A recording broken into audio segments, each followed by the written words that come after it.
First of all, thank you for being a great ambassador for the sport. I want to ask you a question regarding the movie Generation Iron.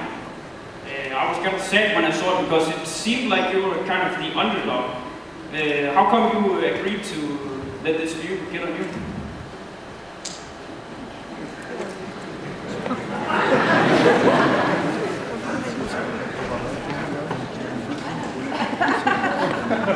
Man, that's an interesting question.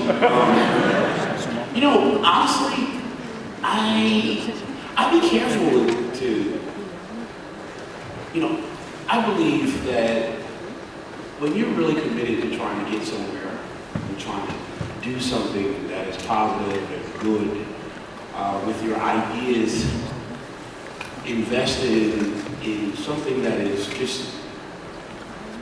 just really worth it to you, to, you know, dig deeper, put your best foot forward, and aim to stretch yourself beyond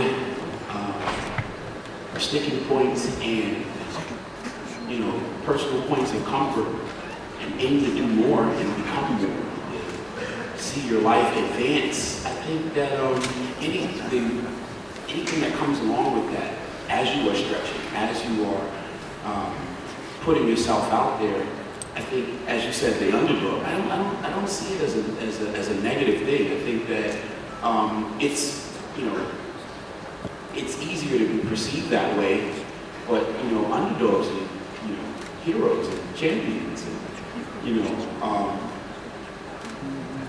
it's not a bad thing at all. I didn't walk in there and say, I signed on to be an underdog. You know, you're in the process of working to create your thing, your destiny, and as you're doing that, you're fortunate enough to be in a situation where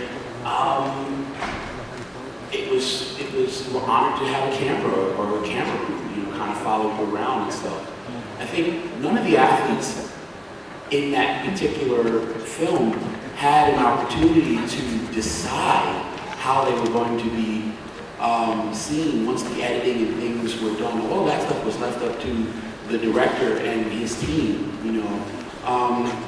So I think basically it was just your responsibility to represent what you aim to represent as best you can. And at the end of the day, you know, when the material is there, you know, people can decide, you know, how they choose to see you or how they choose to perceive the information. But your goal is just to be yourself and to do what you're trying to do. And hopefully some of that would actually get captured on camera. And I guess, you know, it's left up to everyone else after that to think about how they perceive the characters in the film. But I don't think it could be a bad thing. I mean, the original Pumping Iron, there was a whole bunch of stars in that film, and after the fact, you know, most of, you know, Kim Weller, I mean, not Kim Weller, but, you know, Lou Ferrigno, you know, Serge LeBray, Frederick Colombo, a lot of the cast went on to see very fruitful things manifest beyond the stage of bodybuilding for themselves, you know.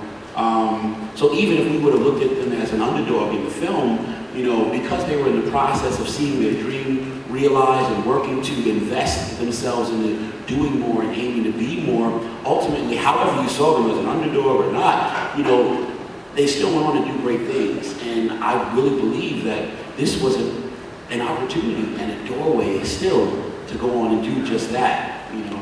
So it can never be negative, it can never be bad, you know.